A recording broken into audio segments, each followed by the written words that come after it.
1964년 경상북도 안동 가난한 가정의 7남매 중 5째로 태어난 남자 이재명. 가난했던 환경 탓에 초등학교를 졸업 후 곧장 성남으로 넘어온 그는 상대원 공단의 노동자가 됩니다.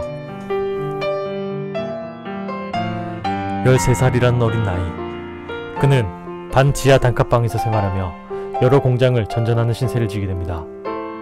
어린 나이에 마주한 사회는 그리 허락하진 않았습니다.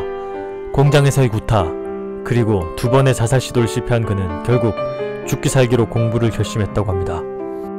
초등학교 졸업장이 전부였던 그는 공장 일을 병행하며 고입, 대입 검정고시까지 합격하며 한을 풀겠다는 듯 일과 공부에 매진하게 됩니다. 그런 그에게 첫 번째 시련이 찾아오게 됩니다. 프레스기에 팔이 끼며 장애 6급을 판정 군면제가 되기 때문이죠. 열악했던 공장 환경은 아직도 그를 괴롭힙니다. 그의 후학 능력 저하와 그의 팔이 휘어있는 이유이기도 합니다. 죽기 살기로 공부하겠다는 그의 결심이 통했을까요? 중앙대 법학과 장학생으로 입학을 시작으로 1986년 졸업과 함께 사법시험에 합격하게 됩니다. 무수조 공돌이에서 인생 역전에 성공하게 됩니다.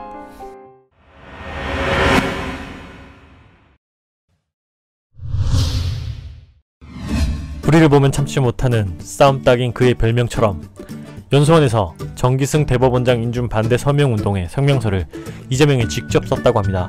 다행히 잘리진 않았다고 합니다. 그의 책 이재명은 합니다에서 사법연수원 시절 한 강의를 소개한 대목이 있습니다. 부산에서 활동하는 한 인권 변호사의 강의였는데요. 그의 경험담을 누구보다도 열정적으로 소개했다고 합니다. 그래서 그는 강연이 끝난 뒤에도 한동안 자리를 뜰 수 없었다고 하는데요. 그 강의의 주인공이 바로 노무현이라고 합니다. 검사를 목표로 했다는 그는 그날의 강연 이후로 변호사의 길을 선택하는 데 아주 큰 영향을 주었다고 합니다. 법원의 검사 15로 법조인의 생활을 시작했지만 동기들과의 약속, 그리고 그날의 강연의 영향을 받아 그는 성남에서 변호사 생활을 시작하게 됩니다.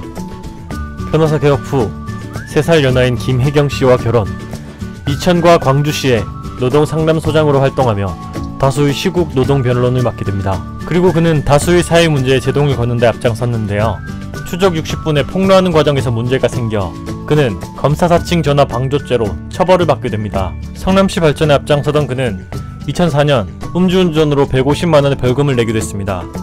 그 2건의 사건으로 인해서 아직도 많은 문매를 맞고 있는 상황입니다. 2005년을 시작으로 그는 다수의 선거에서 패배를 맛보게 됩니다. 2005년 노무현 정권 심판원 앞에 성남시장 낙선, 2007년 정동영 캠프 비서실 수석부실장으로서 낙선, 2008년 성남시 붕당구 갑에 공천되지만 연속된 낙선을 겪게 됩니다. 포기를 모르던 위대한 도전 끝에 2010년 51%라는 높은 지지율로 성남시장에 당당히 당선되게 됩니다. 하지만 전임시장의 방만한 국정 운영으로 인해 당선된 지 2달 만에 모라토리엄을 선언하게 됩니다. 유례없는 재정적 부도 상황인 성남을 3년 6개월 만에 모든 빚을 청산하기에 이릅니다. 재정 부도의 도시를 재정 건전의 도시로 바꾼 이재명은 다시 시련을 맞이하게 됩니다. 홍수 욕설 사건에 휘말린 2013년 적극 해명하며 사건은 일단락되는 듯 보였습니다. 하지만 아직도 그의 발목을 잡는 사건 중 하나가 되어버렸습니다.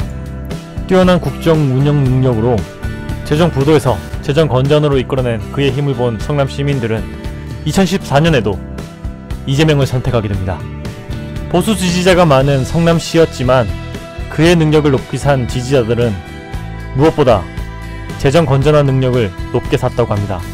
재정 부도 도시였던 성남시를 재정 부자 도시로 만들었는데 성공한 이재명. 하지만 박근혜 정부는 일방적인 지방재정 개혁 추진안을 발표하며 성남시의 재정에 제동이 걸리게 됩니다. 그는 불합리한 이 조치에 앞서 단식 투쟁을 벌이기도 했습니다. 현재 이 문제는 진행 중에 있습니다. 그리고 그가 얘기하던 복지 실현을 위해 113억 원에 이르는 예산을 확보하는 데 성공. 지금 성남시는 청년복지 배당을 실현 중에 있습니다.